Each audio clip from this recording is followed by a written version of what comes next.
Bonjour à toutes et à tous, bienvenue sur ce nouveau numéro, de cette nouvelle interview où j'accueille aujourd'hui Bénédicte. Bénédicte qui est médecin nutritionniste, mais mettez de côté toutes vos pensées, toutes vos a priori, tout ce que vous pouviez entendre dans médecin nutritionniste et laissez venir ce qui est. Je me présente, je suis Sandra, praticienne bien-être en cabinet d'hypnothérapie et j'accompagne également avec les huiles essentielles. Et les huiles essentielles, comme vous le savez, on peut les utiliser dans la cuisine. Vous verrez pourquoi je vous dis ça. Parce que Bénédicte va se présenter dans un instant, va parler de belles choses. Bénédicte, bonjour et bienvenue. Bonjour Sandra, ravie d'être accueillie par toi. Merci. Qui es-tu? Présente-toi un petit peu. Alors, effectivement, j'étais dans ma première vie médecin nutritionniste. J'ai eu un cabinet pendant 6 ans et puis j'ai fait un long détour par le complément alimentaire où j'ai appris évidemment approfondi beaucoup de choses sur la nutrition et la micronutrition, mais aussi la phyto et aromathérapie.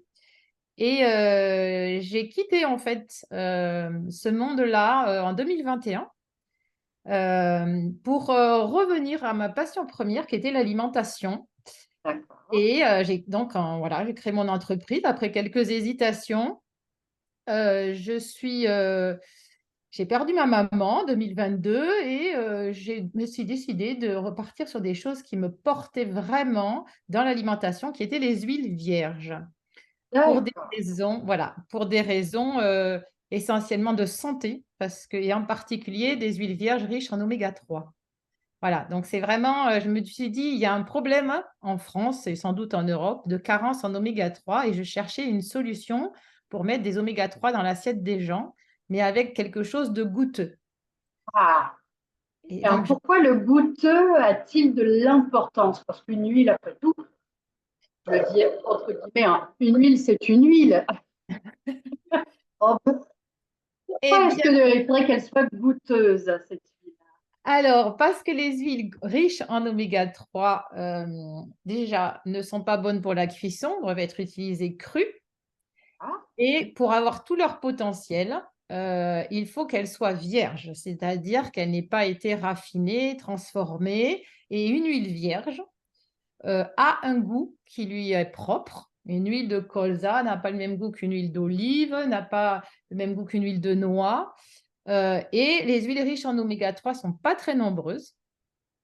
Il y a l'huile de noix qui est connue et colza aussi qui en contiennent un peu. Et puis, il y a l'huile de cameline et l'huile de chanvre qui sont beaucoup plus riches. Et on connaît aussi l'huile de lin.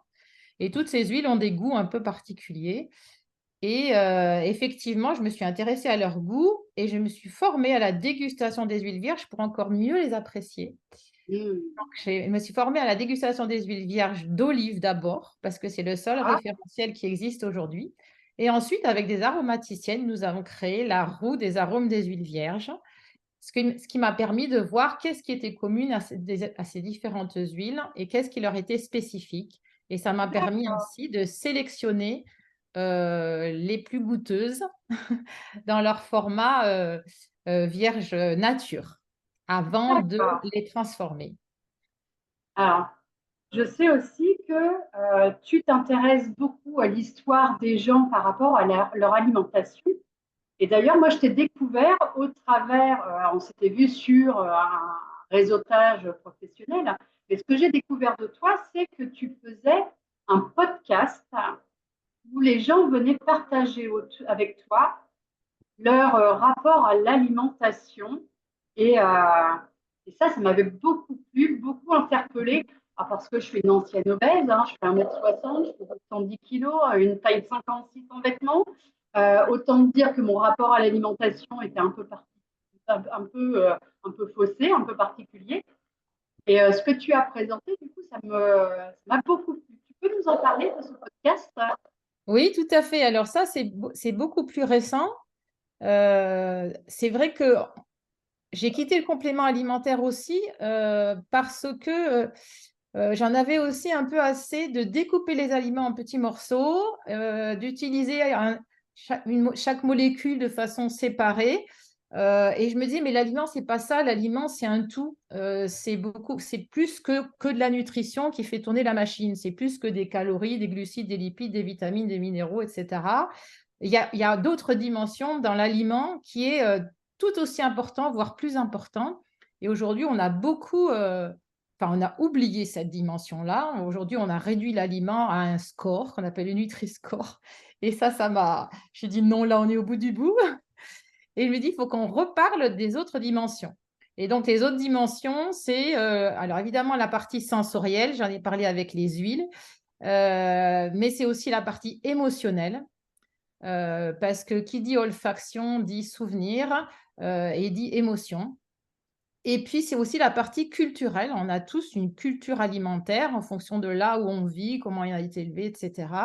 Et après, il y avait une dimension aussi évolutive parce que l'homme a évolué depuis que Homo sapiens existe avec des aliments qu'il trouvait à proximité de lui. Aujourd'hui, on a des aliments qui sont transformés, on n'est plus dans l'aliment brut.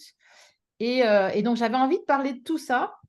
Et j'ai trouvé un format qui me plaisait bien, qui était le podcast, parce qu'on a le temps dans le podcast. Il y a cet espace-temps qui est ouvert, on a le temps d'écouter. Et j'ai décidé en fait, d'interviewer des personnes sur leur demander est-ce que vous avez un souvenir qui est resté gravé dans votre mémoire sur un aliment dans votre enfance qui vous a marqué émotionnellement, gustativement, culturellement. Et voilà. Négatif, pas dans le bon ou dans quel Alors, sens? Hein?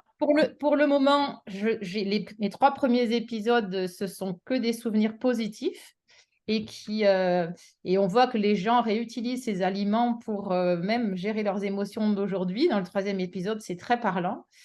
Mais j'aimerais bien, mais bientôt, j'ai quelqu'un qui va me parler d'un souvenir négatif. Donc, c'est aussi intéressant parce que on sait que en fait, un aliment, il y a la partie olfactive qui s'ancre vraiment dans la mémoire et qui est toujours. Il y a un trépied, en fait. Il y a le souvenir, l'olfaction et puis l'émotion. Et les 3 fonctionnent ensemble. Et donc, voilà. Donc, en fait, le souvenir négatif associé à un aliment, c'est quelque chose que j'ai envie d'explorer aussi. Mais par contre, c'est souvent plus difficile de retrouver le souvenir. Tu veux que je te parle des salsifis à la cantine? Voilà, donc il y a là le Dites-moi, contexte. vous, là, qui êtes derrière vos écrans en train de nous écouter, je suis sûre que vous avez plein de choses à partager. Donc voilà, donc ce podcast, il part de là. Et ensuite, moi, je revisite l'histoire de la personne. En fait, je me mets en voix off et je revisite l'histoire de la personne sous ces 4 dimensions en apportant de l'information. Voilà. Donc, D'accord. je travaille sur l'aliment, je travaille sur le thème un peu qu'amène la personne. Et par moment, je parle plus de l'émotionnel, par moment plus de la dégustation, par moment plus de la culture ou de l'aliment dans son évolution. Donc, ça dépend ce qui est amené. Et, Oui. euh, et en fait, ce que j'aime beaucoup dans ce travail, c'est en fait, la personne me fait un cadeau en m'offrant son souvenir, voilà, son témoignage. Et moi, ben, j'ai l'impression en retour de lui faire un cadeau en lui offrant ce podcast dans lequel elle a participé. Donc, il y a une espèce d'échange bilatéral. C'est un peu une partition à 4 mains. Et c'est ça qu'on offre aux auditeurs, en fait, après. C'est Voilà. super. Alors, sachez, vous qui nous écoutez, que je vais mettre juste dessous dans les commentaires ou dans le descriptif que vous trouverez de cette vidéo sur YouTube, je vous mettrai la chaîne. Vous pourrez écouter les podcasts de Bénédicte. Est-ce que tu cherches des personnes pour témoigner? Comment ça se passe? Alors, je suis toujours en recherche de personnes qui ont envie de témoigner parce que ben, c'est infini. Moi, j'aimerais pouvoir continuer le plus longtemps possible. Alors, Donc, quels sont les prochains profils que tu recherches? Attention, pas de bête. alors en fait, non, la seule contrainte, c'est que ce soit un aliment et pas un plat. C'est-à-dire, Ouais, soit pas un gâteau, un plat gastronomique, mais un aliment. Donc, un fruit, précis. un légume, une viande, un poisson, du fromage, du Hmm. pain, un épice, voilà, enfin, voilà. Donc, voilà, la seule contrainte, c'est ça. Parce que je travaille aussi sur l'aliment, j'amène aussi des informations là-dessus et c'est ça qui m'intéresse. Donc, c'est la seule contrainte. Après, voilà, que ce soit un bon ou un mauvais souvenir, peu importe, le profil de la personne, peu importe, voilà, non, c'est vraiment la seule Tu contrainte vas et être assailli de propositions. comment? Tu vas être assailli de propositions. Eh bien, écoute, j'espère. Pour le moment, là, j'en ai 2 qui vont arriver, j'en ai pas plus. Donc, moi, tout ce qui vient, je le prendrai. Et voilà. Et donc après, voilà, l'idée ensuite d'accompagner les gens sur cette partie-là, elle n'est pas encore mise en place. Mais c'est des choses peut-être qui peuvent effectivement Évoluer.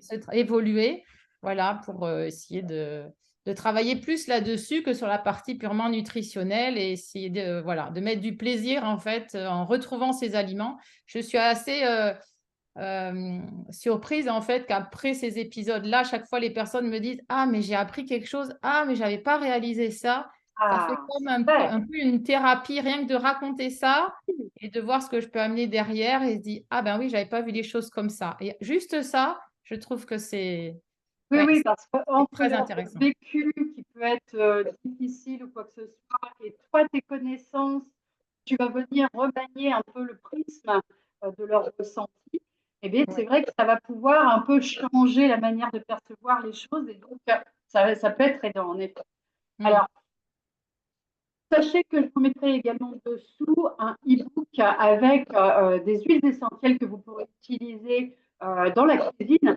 Comment créer justement cette sensorialité, ce plaisir, le côté innovation, découverte, le côté partage, bref, tout ce qu'on peut créer autour de l'alimentation, ça devienne un moment plaisant. Euh, Avec, voilà, on peut créer comme, en effet, comme tu dis, avec les huiles, on peut tellement faire de jolies choses, donner de la saveur et pourquoi pas, si on n'a pas un jardin ou si on n'a pas un balcon et qu'on n'a pas les pots avec les mains vertes, on va rajouter à l'huile les aromates qu'il faut, en concentré de vie, en concentré en flacon. Hein. Voilà. Après, par rapport aux huiles vierges dont je parlais tout à l'heure, ce que j'ai pas dit, c'est que moi, je les aromatise, ces huiles vierges. Je fais macérer des plantes aromatiques dedans. Et donc, voilà, j'ai Elles peuvent aussi… déjà se suffire à elles-mêmes, pour Voilà, certaines. Ouais. pour certaines, voilà, on peut, voilà. Donc, j'ai créé une marque qui s'appelle Oléotop, qui sont des huiles végétales aussi de cuisine. Voilà. Dans ma tête s'affiche une assiette, tu sais, avec des tomates, des poivrons, Oui, avec de la feta. Et tu sais, faire couler, et puis il y a les feuilles de basilic, là, et puis faire couler l'huile dessus. voilà, c'est ça. Et en fait, les huiles, on peut les mettre partout. C'est pas que dans les salades. Oui, On peut mais oui, parfumer des pommes de terre vapeur, des pâtes, on peut mettre sur bien du sûr. poisson, on peut mettre Une voilà, soupe, un filet une de soupe, soupe. Voilà. Voilà. Bon, un morceau de pain trempé dans l'huile quand elle est goûteuse. voilà, c'est ça. Il y a énormément Donc, de je ne choses suis de pas gourmande. possibilités. Il faut être gourmand, c'est ça qui est bien. Ce qui est chouette, voilà, c'est de pouvoir explorer un petit peu tous ces ressentis et les vécus que l'on a autour de l'alimentation. Mm. Découvrir Après, ces huiles. Hein. ouais, ouais. Et par rapport aux épisodes, les 3 premiers épisodes, sur le premier épisode, par exemple, on a quelqu'un qui est passé de la malbouffe à la bonne bouffe. Il a un parcours incroyable et grâce à une épice, en fait, qu'il a fait basculer dans le monde de la bonne bouffe, si on peut dire.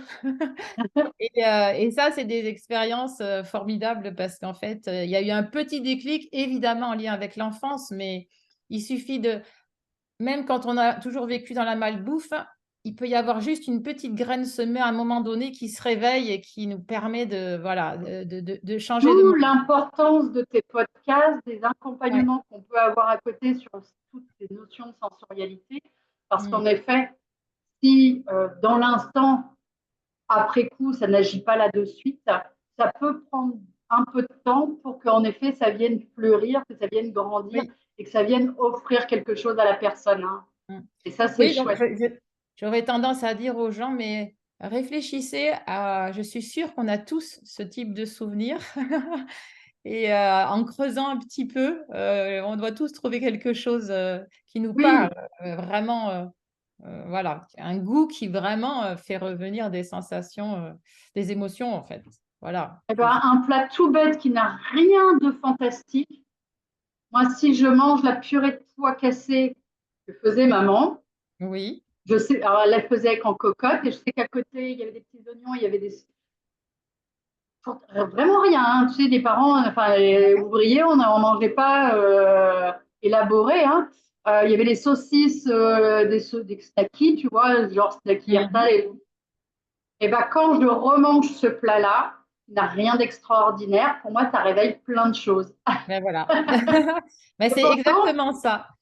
C'est exactement ça que je cherche comme histoire, en fait. Quelque chose qui, quand on le mange tout d'un coup, hop, il y a vraiment tout un contexte, en fait, qui revient. Et ça, c'est la force de l'émotion parce que l'odorat est ancré profondément dans ma mémoire et avec des souvenirs hyper précis. Enfin, chaque fois que j'interroge la personne, elle me décrit le contexte d'une façon, d'une précision extraordinaire. Et ça, c'est l'association contexte, olfaction, émotion. En fait, voilà.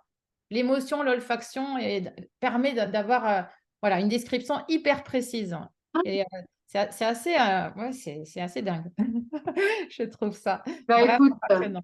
en tout cas, je te remercie d'avoir créé ces podcasts. Alors, je pense que ça va aider pas mal de monde à se questionner en les écoutant sur leur propre ressenti, leur propre perception sensorielle et leur Ouais. propre histoire, leur propre vécu, se Mhm. réinterroger pour peut-être voir autrement les choses. Mhm. Merci également de ton partage sur les huiles. On sent que tu es quelqu'un de passionné et qui c'est pas juste créer pour créer, quoi. Il y a vraiment la notion Non, de partage, comme complètement. voilà, c'est l'alimentation, c'est ça, c'est le partage. Hein. Donc, je mets tous les liens nécessaires dessous Oui. et hâte de découvrir le prochain podcast. A priori, jeudi prochain. Là, c'est une fois par semaine, tous les jeudis. Voilà. Super. Et c'est présent Bon, sur toutes les plateformes d'écoute des podcasts. Donc, normalement, on quel peut que pas te soit, louper. on ne peut pas se louper. Sauf Dis-nous quand là tout de suite le nom. sauf quand je fais le podcast s'appelle Les aliments autrement. Donc, si vous tapez Les aliments autrement sur n'importe quelle plateforme d'écoute de podcast, vous allez tomber dessus.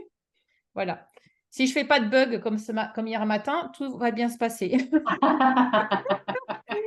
Mais Les gens voilà. sauront y retourner et le mettre dans leurs Voilà. favoris. Voilà. Non, non, mais là, tout va bien. Voilà, les aliments autrement.